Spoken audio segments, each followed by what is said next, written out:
otro de esos momentos aquí en Criminal Mambo en los que charlamos con músicos, con escritores, con editores, y en este caso es el señor Norberto Cambiaso. Él en los 90 dirigió una revista mítica, Esculpiendo Milagros, además de dirigir y escribir esa revista, es escritor.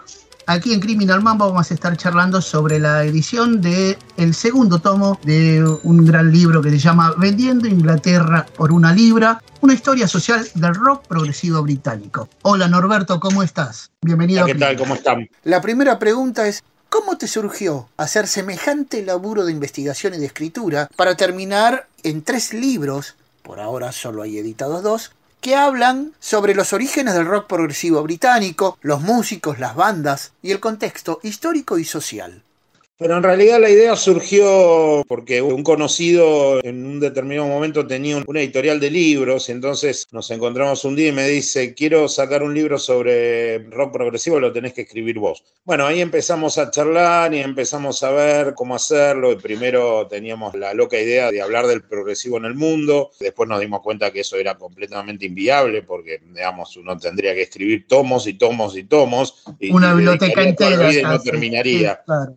Bueno, finalmente le sugerí que lo hiciéramos sobre Gran Bretaña porque, bueno, Gran Bretaña, si bien no fue el único lugar donde existió el rock progresivo, claramente era su cuna privilegiada, por decirlo de algún modo. Bueno, me puse a escribir y por supuesto resultó que el trabajo demandaba, por lo menos como yo lo quería hacer, mucho más tiempo del que uno creía originariamente y esa editorial no prosperó y en el momento en que efectivamente tuve terminado el primer volumen, que habrá sido al promediar el 2014, el que decidió tomar el riesgo de editarlo fue Leandro Donoso, el factotum de Gourmet Musical. Y finalmente, a finales del 2014, fue en diciembre o fin de noviembre, apareció el primer volumen. Los libros tienen un laburo de mucha investigación, de mucha búsqueda y muchos de libros editados en Inglaterra sobre el progresivo, el folk, que tiene que ver con el tomo 2, y hay una cantidad enorme de datos. ¿Cómo laburaste para ir investigando y buscando y llegando a esa información? Bueno, fue un desafío y por supuesto se fue armando sobre la marcha. El primer desafío efectivamente fue cómo hacer sentido de un material que, bueno, que cada vez se volvía más vasto, ¿no? Digamos, decidí partir de lo concreto, ¿eh? Lo concreto para mí eran los discos, quiero decir, lo primero que aparecía, uno decía, bueno, definamos un poco qué vamos a considerar como progresivo y una vez que uno más o menos define en su cabeza cómo lo va a considerar, yo trabajo con un concepto de música progresiva que podríamos llamar ampliado, en el sentido que evito reducirlo meramente al rock sinfónico, como se ha hecho muchas veces. Creo que el rock sinfónico es la parte más visible de la música progresiva y la más exitosa, si querés, pero de ninguna manera es toda la historia, como intentan demostrar los 2 volúmenes. Una enorme cantidad de los discos que menciono, y son muchísimos, ya los había escuchado antes. El progresivo fue la música de mi adolescencia. Cuando yo iba a la escuela secundaria, lo que se escuchaba era rock progresivo. Digamos. Uno compraba los discos de Pink Floyd, de Genesis, de Yes, Led Zeppelin, Black Sabbath y Queen también, ¿no? Sí, claro. Si uno era más arriesgado, hasta llegaba a Van de Graaf, a Son Machine, a Gong, a King Crimson. Claro, pero tenías que tener alguna información para saber de qué las iban esas bandas, salvo que alguien te la recomendase, porque no había demasiada data. En aquella época no había internet, obvio. Bueno, uno leía La Pelo y el Expreso Imaginario, ¿no? Totalmente. O sea, era una época que a diferencia de la actual tenía 2 revistas que se podían consultar. Cuando fui ya un poco más grande y mi inglés era lo suficientemente bueno como para poder leer publicaciones extranjeras, bueno, cada tanto me hacía de alguna. Pensá que eran tiempos obviamente previos a la existencia de internet, entonces todo era más difícil. Lo que te diría es que buena parte del trabajo es una consolidación de los más de 30 años que me dedico al periodismo musical. Y obviamente en un transcurso tan largo que ya lleva varias décadas, fui escuchando una gran cantidad de música distinta, incluida mucha música oscura, incluso antes del streaming, lo que de alguna manera permitió que el trabajo avanzara mucho. Tuvo mucho que ver con las reediciones en CD que se empezaron a editar a partir de los años 90 y con las cuales estábamos bastante bastante cercanos cuando hicimos la experiencia de la revista Esculpiendo Milagros. Y sobre el material editado en Inglaterra, porque hay mucha mención a libros editados allá que tienen que ver con el tema que estás tocando. ¿Cómo te hiciste de la información para después utilizarla, obviamente? Pero primero tenías que saber que eso existía para poderlo utilizar. Sí, esto forma parte casi todo de mi biblioteca privada, porque de hecho acá no hay mayor posibilidad de conseguir esos libros, salvo que uno los compre. O sea que en términos de inversión, ha sido una inversión enorme la de la bibliografía de los 2 tomos, pero bueno, también es una cosa que he ido acumulando con el correr de los años. Claro. Estamos charlando con el señor Norberto Cambiaso. Él es periodista, escritor, ha sido director y editor de una revista mítica de los 90, Esculpiendo Milagros, y estamos charlando con él sobre un laburo inmenso que se llama Vendiendo Inglaterra por una libra, una historia social del rock progresivo británico. ¿Por qué alguien debería leer estos libros que vos escribiste?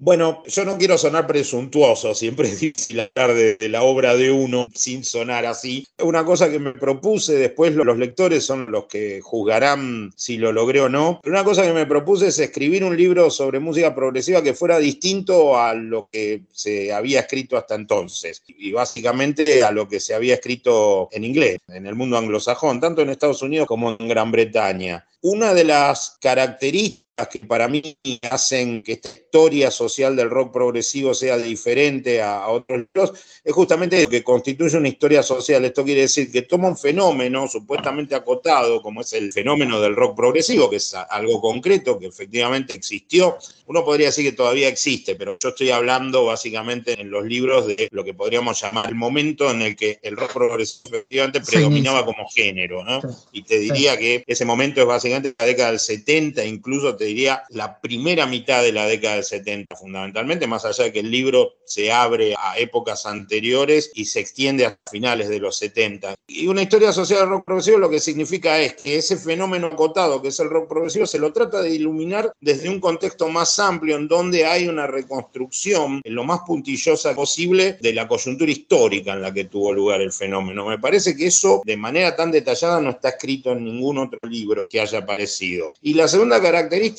no se ha escrito un libro donde conviva, digamos, lo clásico, sí, que es lo mainstream, los grupos más reconocidos, esos que cualquier persona interesada en música seguramente escuchó, no sé, Genesis, Yes, Emerson, Palmer, con las bandas más oscuras, que es algo que obviamente se puede hacer ahora que hay un nivel de disponibilidad de la música mucho más amplio que el que hubo en décadas anteriores.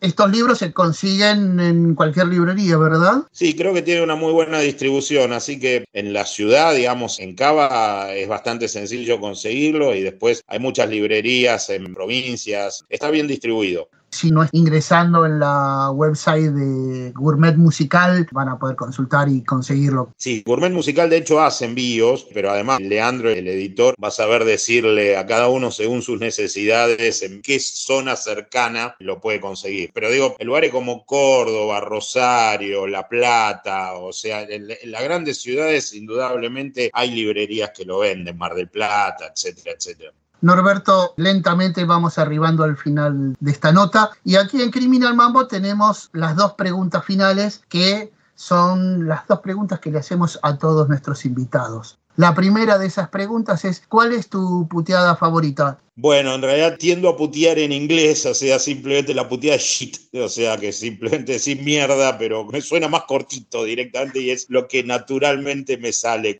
Perfecto. Y la última de las preguntas tiene que ver con el momento infausto. Tenemos una teoría aquí en Criminal Mambo, que es todo aquel que esté traficando con ideas, con música y con letras, pues el precio a pagar es jamás ir para arriba, todos terminamos yendo para abajo. Y entonces nos gustaría saber qué es lo que te gustaría que te dijese el diablo en el momento en que te reciba. Te doy unos segundos para pensarlo, les decimos a quienes están del otro lado que estamos en Criminal Mambo. Nosotros bailamos en el Titanic, estamos charlando con el señor Norberto Cambiaso, él es periodista, ha sido el director de una revista mítica que se editaba ya por los 90, Esculpiendo Milagros, revista de música, y estamos terminando la charla con él sobre la edición del tomo 2 del libro Vendiendo Inglaterra por una libra, una historia social del rock progresivo británico, una obra altamente recomendable que se edita por Gourmet Musical. Norberto, retomamos el tema, te pongo en contexto. Llegó el momento, bajás, te parás frente a la puerta, ¿y qué te dice el muchachito de rojo con los cuernitos? Bueno, me gustaría que dijera algo así como lo que le pasó a Odiseo cuando bajó al Hades, que me diga, bueno, usted puede venir aquí de visita, lo dejamos pasar un rato, pero después tiene que volver arriba. Norberto, ha sido un placer. Muchísimas gracias por tu tiempo. No, muchas gracias a vos.